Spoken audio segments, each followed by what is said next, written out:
So Uncut Hoops released this video called NBA Player Podcasts Are the Absolute Worst.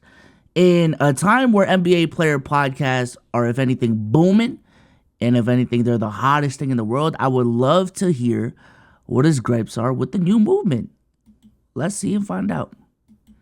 When it comes to the 2020s era, the fastest growing trend is the player podcast. Right. You have guys who are superstars, role players, bench warmers, all nowadays who have their own podcast. And looking across the spectrum, there's good player podcasts, great ones, and a lot of them that are just plain old awful. Now, looking at one of the better player podcasters, we have JJ Redick. And when discussing X's and O's, different game plans, matchups, Redick is always on point. But where he loses me is in interviewing current day players, former teammates, even his own friends. Why? This guy never pushes back or offers fair criticism. Case in point with Kevin Durant.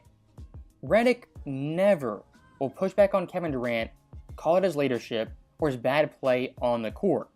And if anything, he'll chastise you, the fan, for pointing out these things and being critical of one KD. And I mean this. I really do. I'm not just. I'll go on First Take next week and say this shit.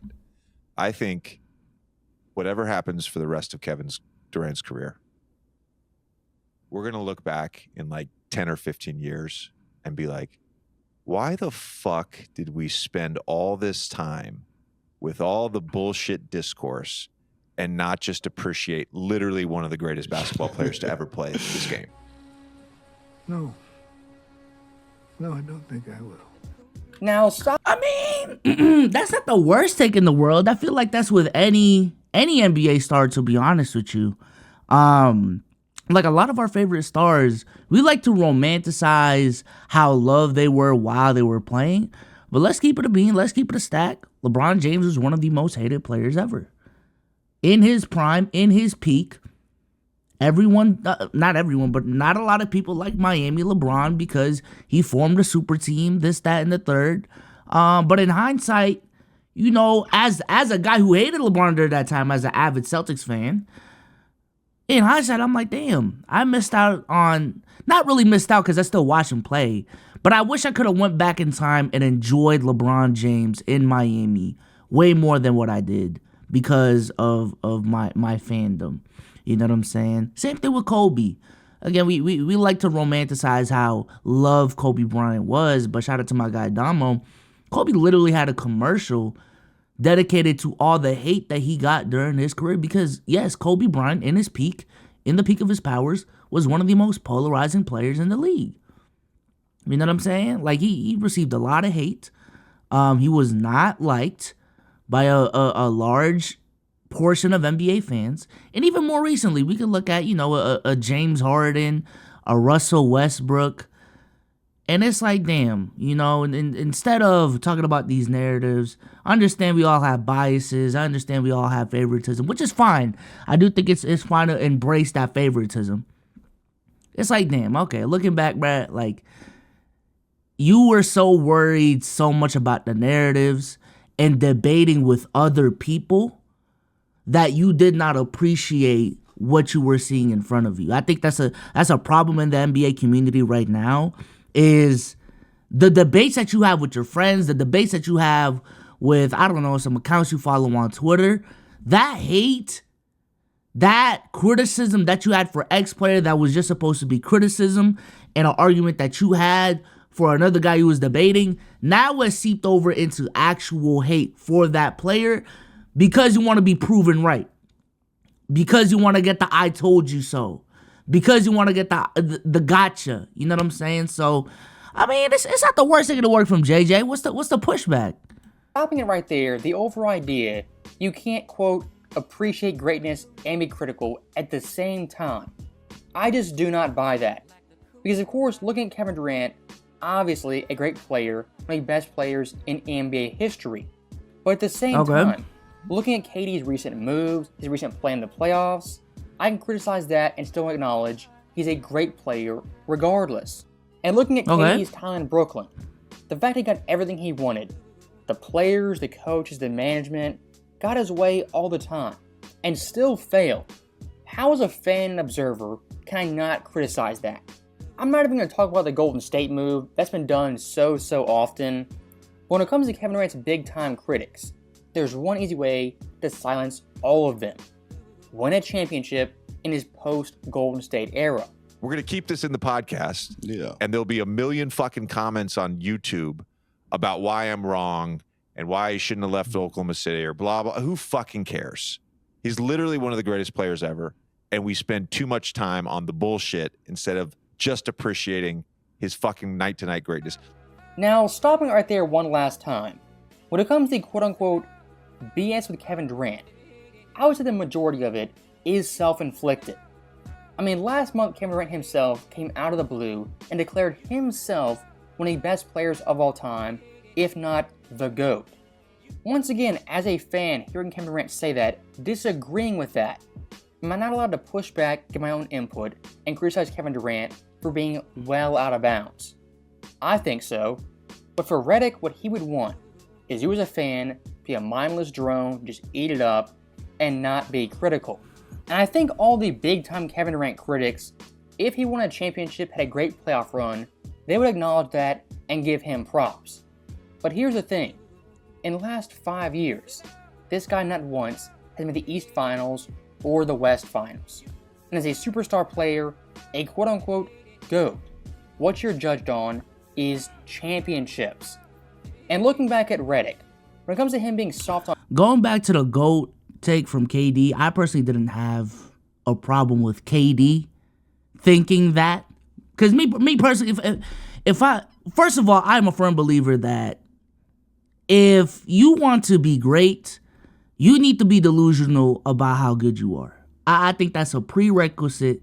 Not to say great, but to be one of the greatest, to be one of the greatest in your profession, whether that be content creation, computer science, music, athletics, in this case, NBA basketball, you need to have a certain delusion about yourself to be one of the greatest. And that's not just for top 10 all-time caliber players. Like, I think Paul Pierce has that same mentality. If you hear Paul Pierce talks, he is not afraid to go at people. He believes when you roll out the ball, when you jump, you know what I'm saying? When you toss that ball up in the air, he can hoop with the best of them. And I think Kevin Durant is the same thing. And I do think when you have the resume of averaging 30 points for a 15-year career, you do got 2 rings. You know, you have been to an NBA Finals before. You've been to multiple conference finals before. You have an MVP. You have all of these things. I believe Kevin Durant is within his rights to feel like he himself is in that GOAT conversation. I would feel the same way if D Wade, you know what I'm saying, felt that same way. If KG felt that same way. If Tim Duncan felt that same way. If, I don't know, like a lot of these greats felt that same way. I think that's a prerequisite to become the players that they became. So yeah, I don't have a problem with that. We can have all our objective banter, quote unquote objective banter as fans who don't, we're trying to analyze the game in a more objective lens. But I don't have a problem with, KD saying what he did. Now we can talk about why we think KD is not in the GOAT conversation for a lot of these things. But I don't know. On players, soft on his friends. His big time problem is this.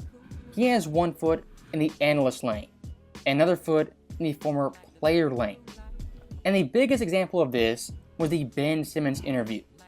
And if you watch this full thing, Ben Simmons constantly deflecting, blaming others, taking no accountability for his own actions. And Redick, for about an hour-long stretch, just sits there, eats it all up, no pushback, no questions, no follow-ups. And it was so bad at one point, when it came to the Ben Simmons passed-up layup, Redick unironically excused Simmons for passing that basketball. Not only was it a spin move, so you're turning. Yeah, I'm trying to have people understand here just how bang it is. So you spun on Gallinari. I think it was Gallinari. Yeah. Spun on Gallinari, so you spin baseline. That's So who it was. you're going in blind, and he's coming behind me. Yes, and then you've also got yourself in a little bit of an off balance predicament. Everything that guy just said is bullshit. Thank you. Now look, despite Redick being a massive brown-noser player sympathizer, in the player podcast tier, he is by far the best. Now looking at some of the worst, you have a guy like Jeff Teague. Whoa, not too much, bruh. Not too much on Jeff Teagerson. What is going on? Going back to the JJ criticism though, I'll give him some bail on this front, and I truly do agree with this front. We cannot just eat up everything that these NBA player podcasts say just because they're NBA players. I do think we can call a spade a spade. You know, in the video that I put up yesterday, Gilbert Arenas said Kevin Durant was shooting 2 threes a game. And you look back in his career, he has never shot 2 threes a game since his rookie year, and even in his rookie year, he was shooting 2.6. His career averages is like 5 to 6. In the playoffs, it's 6 to 7. You know, so I shouldn't be, what the fuck, for pointing something like that out. That's just factually incorrect. You know what I'm saying? So I agree with him on that front. I think it is important to analyze any person that you're watching, whether it's the JJ Redick podcast, whether it's the Jeff Teague podcast, whether it's Uncut Hoops, whether it's Legend of Winning, whether it's me, what our biases are, and our experience when it comes to the things that we're talking about. You know, that's something that you learn in high school. A decent amount of y'all might actually be in high school watching this right now. But yeah, when you're reading a book, don't just take it for word. Examine who is the author. Is this a credible source? And even if it is a credible source, everyone has their biases. That's just human nature.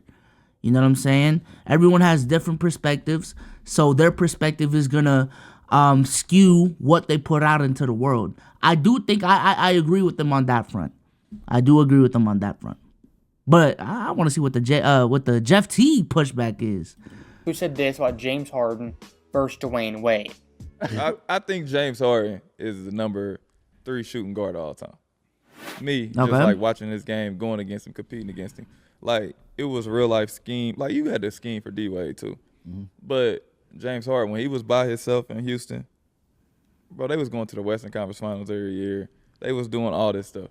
So, stopping right there, you're calling James Harden the 3rd best shooting guard in NBA history.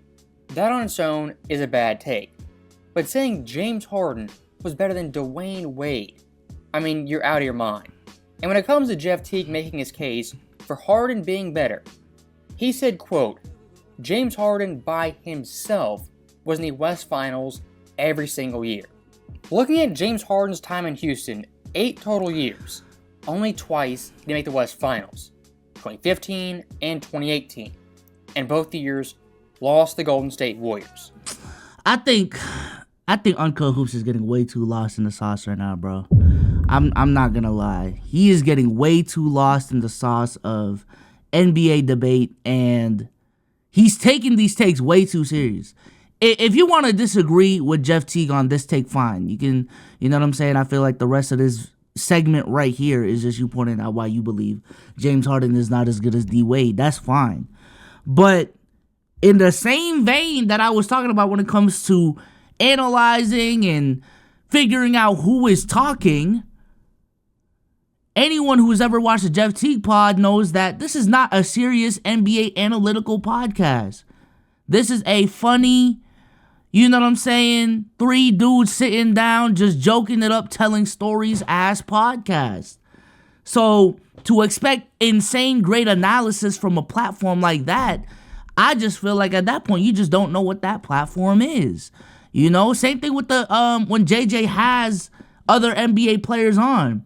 They're not really there. Well, JJ might be different because he does pride himself on being X's and O's guys and holding his content to a higher standard. But I do feel like the primary objective of having these NBA player podcasts on, having these NBA players on his podcast, is not necessarily to give you guys the best basketball analysis, but it's to tell stories and give you a light into ex-NBA players' career and certain things that happen in their career so that they can have their voice and give them the platform to tell certain stories from their perspective. So when Ben Simmons was talking about that pass against the Atlanta Hawks, yes, JJ Redick could have pushed back, right? But still, the main objective of that podcast is, this is Ben Simmons. This is a guy who's been controversial in NBA circles. Let's give him a voice. This is a former teammate of mine. Let's give him a voice. Let's put him on a platform. Let's give him a mic so he can tell his side of the story. And I think that's necessary. I think that's why NBA player podcasts are absolutely necessary. Because for decades, the NBA media controlled the narrative. The mainstream NBA media. When you wanted to know what was going on in sports, you turned on ESPN and just gobbled up whatever they said, because what else were you going to do? And then that evolved into internet blog articles. Obviously newspaper has been a thing. There's that. That evolved into internet articles. And then that evolved into YouTube and, people like myself getting into the mix, being able to speak on, what they're seeing. But for again, decades, NBA players, they didn't have a platform, an independent platform where they can truly speak how they wanted to speak and monetize it. You know what I'm saying? So I'm glad NBA player podcasts exist. Absolutely. Give these players the voice. Let them tell their own story instead of a journalist setting up a meeting at a certain point, asking them certain questions, and maybe those questions are asked in a way to skew certain answers, and now whatever's spewed out there isn't the 100% truth. You know what I'm saying? So, not too much on the NBA player podcast. What are we doing? And saying Harden those years was, quote, by himself, implying he had no help, that also is a bold-faced lie. 2015, Dwight Howard, who the previous year was an All-Star and second-team All-League.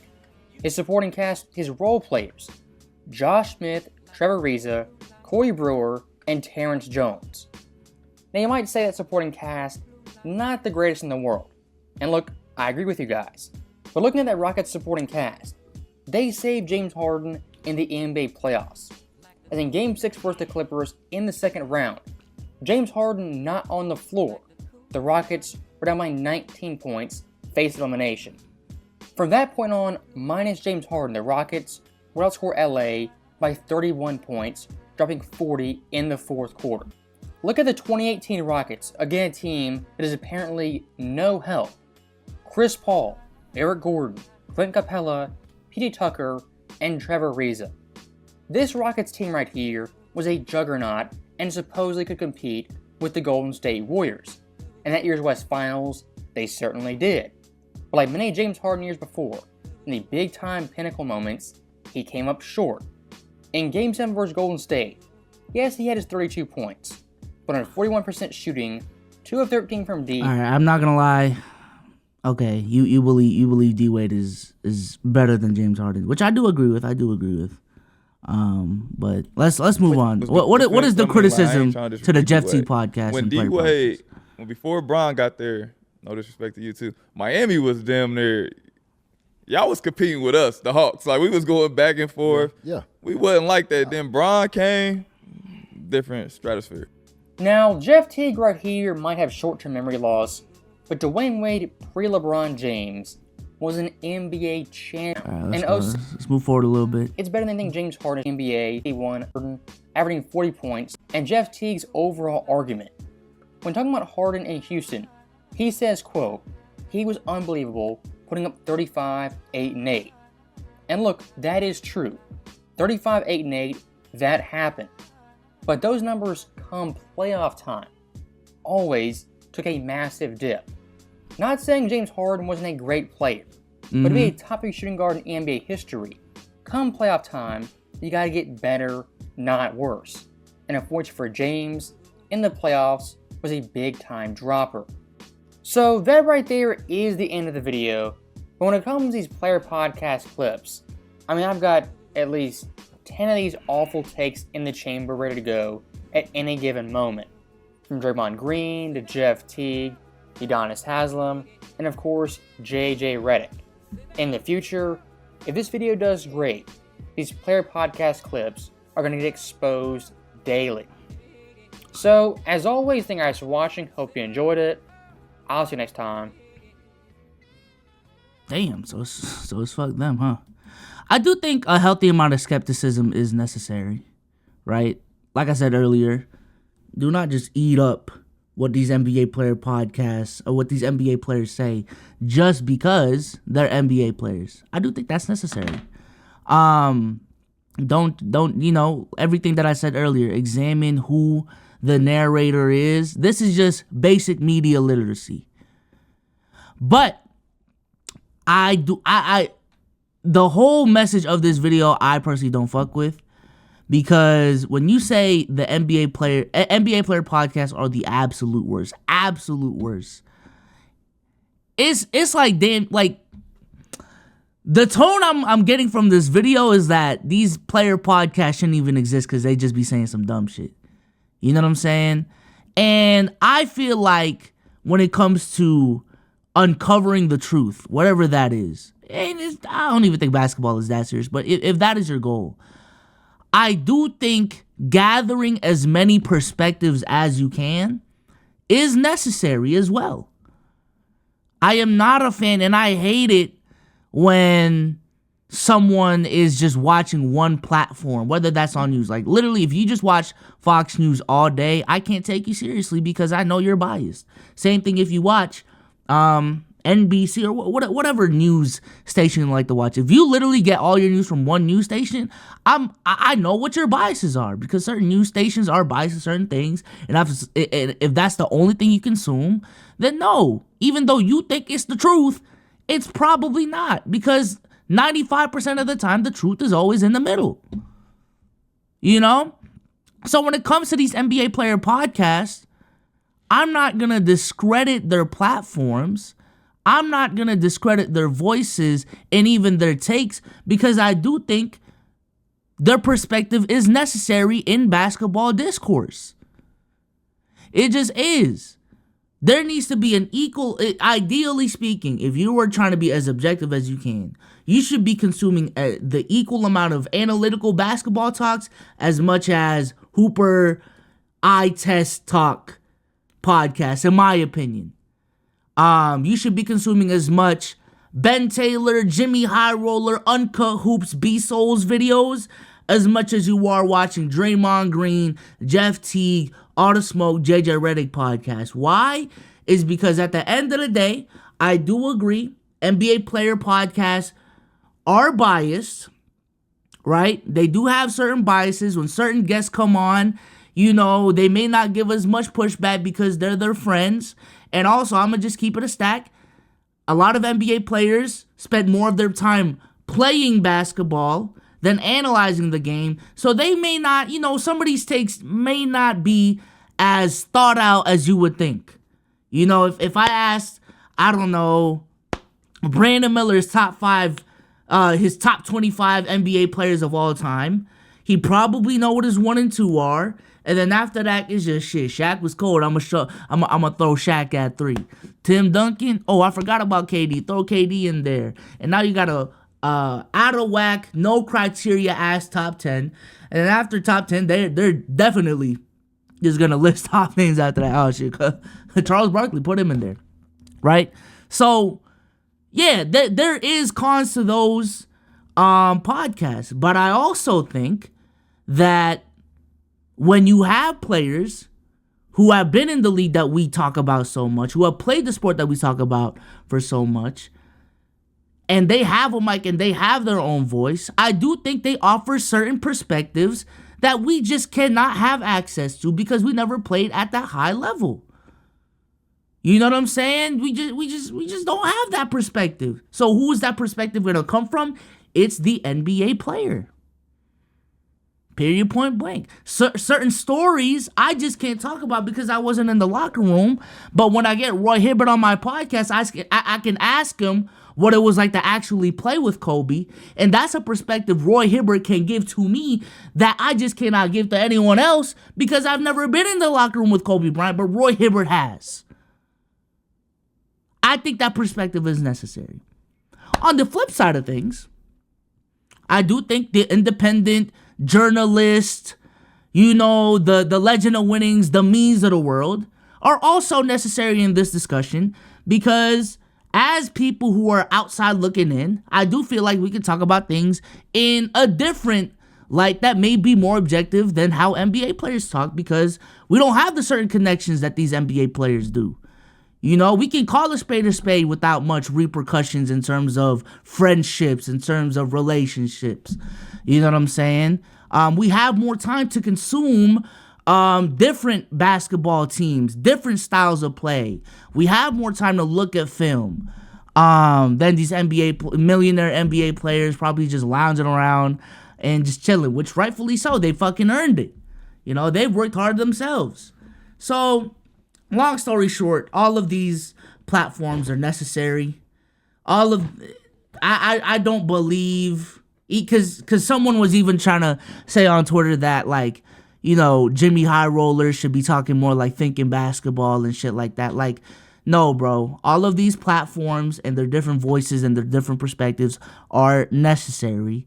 Not every platform should be the way your platform or your desired platform is.